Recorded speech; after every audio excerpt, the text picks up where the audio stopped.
What if the person everyone underestimated ended up making the smartest move in the entire Roloff Farm saga?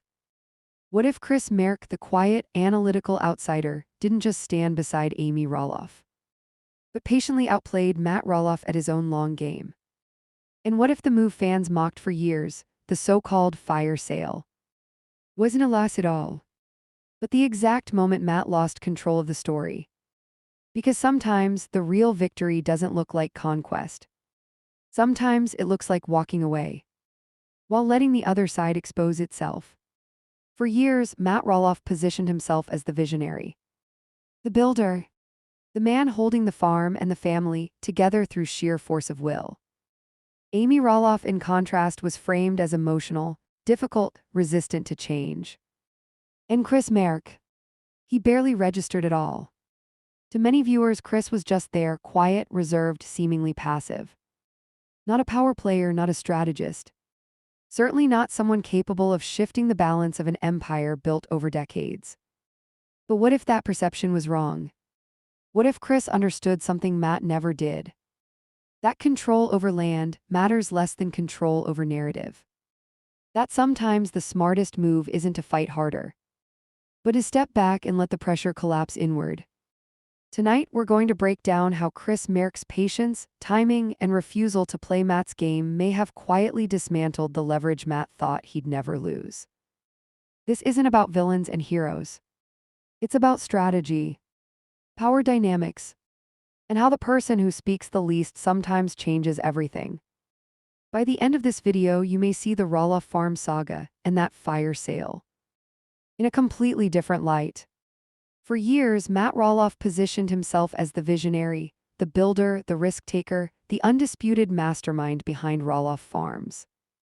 Meanwhile, Chris Marek was treated like background noise, the supportive husband, the safe choice, the quiet guy standing just outside the spotlight while louder personalities dominated the room. But silence doesn't mean weakness, and restraint doesn't mean losing. Today, we're breaking down how Chris Marek's strategy, financial discipline, emotional stability, and a refusal to play Matt's ego-driven long game may have quietly stripped Matt of his leverage altogether. This isn't a story about shouting matches, lawsuits, or public meltdowns. It's about patience versus pride, strategy versus spectacle. Because sometimes the smartest move isn't fighting harder, it's knowing exactly when to walk away. And by the end of this video, you may see that the real winner of the Roloff Farm saga was never the loudest voice in the room. Chris Marek didn't just marry Amy Roloff. He made a bet. Not a loud one. Not a dramatic one. And definitely not the kind reality TV trains viewers to recognize. Chris didn't bet on property. He didn't bet on legacy. He didn't bet on winning a public standoff with Matt Roloff. He bet on Amy's independence. That distinction matters because while Matt doubled down on control, Chris invested in freedom, and those are two very different long games. From the moment Chris entered Amy's life, his strategy was almost invisible. He didn't posture as a savior. He didn't stoke resentment. He didn't whisper about taking the farm back or rewriting history. In fact, he did the opposite of what fans expected. He stayed calm. He stayed quiet. And he stayed out of Matt's ego-driven orbit. Chris never pushed Amy to reclaim the farm. He never framed Matt as an enemy that needed to be defeated. And he never tried to win publicly because public wins come with private costs. Instead, Chris backed Amy's decision to sell. And that's where most people got it wrong. To fans, selling looked like surrender. Like walking away from history. Like letting Matt win. But selling wasn't losing. Selling was exiting a system, one designed to keep Amy emotionally entangled, financially dependent, and perpetually reactive to Matt's moves. As long as Amy remained tied to the farm, Matt retained leverage. Not just legal leverage, but psychological leverage. Every negotiation reopened old wounds. Every discussion revived power struggles. Every delay kept Amy frozen in a past she had already outgrown. Chris saw that. While Matt clung to legacy, Chris focused on liquidity. While Matt fought optics, Chris prioritized peace. While Matt tried to preserve control, Chris helped Amy reclaim agency. That's the bet nobody saw coming. Chris understood something fundamental. You don't win by owning the battlefield. You win by leaving it. And once Amy sold, the dynamic shifted permanently. No more negotiations. No more emotional bargaining chips. No more waiting for Matt to do the right thing. Amy became financially independent, emotionally untethered, and finally free to build a future that wasn't defined by compromise. Chris didn't need to defeat Matt. He just needed to remove Amy from Matt's game entirely. In that bet, it paid off. Because in the long run, the quietest move often changes everything. Fans called it a fire sale. Critics said Amy sold too fast. And on the surface, it looked like Matt won because he kept control of the land. But that framing misunderstands what was actually being sold. A true fire sale happens under pressure, panic, debt, or urgency. What Amy and Chris executed wasn't panic, it was detachment. Chris Marek understood something Matt never fully grasped. Assets don't just depreciate financially, they depreciate psychologically. Roloff Farms wasn't just land. It was a narrative-heavy property tied to conflict, stalled succession, and public dysfunction. And every year that Matt delayed resolution, that narrative got heavier. Every season the show highlighted family fractures, buyer confidence eroded. Every public negotiation that went nowhere made the farm feel less like an opportunity and more like a liability. Matt believed time was on his side. Chris understood that time was the enemy. From a strategic standpoint, Amy and Chris sold before the symbolic value collapsed. Before the farm became known primarily for failed handoffs. Before it turned into a case study in indecision rather than legacy. That's not selling low. That's exiting at peak optionality. Matt didn't lose the farm in one dramatic moment. There was no courtroom defeat, no single bad deal. He lost it slowly by overplaying his hand. By assuming everyone would wait. By believing the land itself guaranteed leverage. By confusing control with victory. Meanwhile, Chris played the quiet game. No public sparring, no emotional bids, no ego-driven counters. Just a clean read of the board. And when Amy sold, she didn't just walk away with money. She walked away with freedom, from negotiations that never ended, from a property that demanded emotional rent, and from a future where her value was always tied to someone else's approval. That's why calling it a fire sale misses the point entirely. This wasn't about selling fast. It was about selling first, before the illusion cracked. And by the time Matt realized the leverage was gone, the game had already moved on without him. Matt Roloff has always played one game, and he's played it well. Dominance through ownership. Control the land, control the access, control the story. For years, that strategy worked because Amy was still on the board. As long as Amy remained emotionally tied to the farm, Matt had leverage. Every negotiation became a performance. Every delay became proof of his reasonableness.